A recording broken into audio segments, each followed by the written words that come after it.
Let's make barbecue beans in the slow cooker. It's going to start with soaking navy beans, dried navy beans, 1 pound. We're going to soak those, then rinse them off and transfer into the slow cooker insert.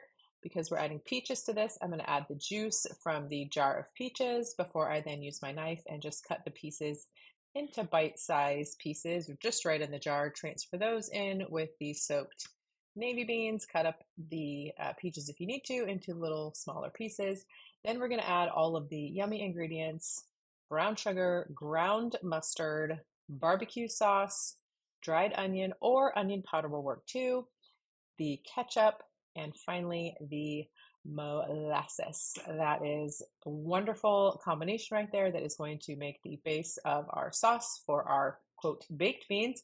Then we're going to add 2.5 cups of water and then gently stir all of that together until it's nicely incorporated. From there, we're going to put the lid on and then we are going to slow cook on low for 8 hours, giving those beans plenty of time to cook.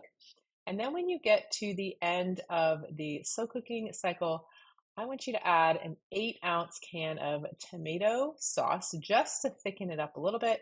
And of course, season with salt and pepper to taste. And there you have it, your slow cooker barbecue quote baked beans with some peaches. I hope you enjoy it. You can look for the recipe link down below this video and enjoy.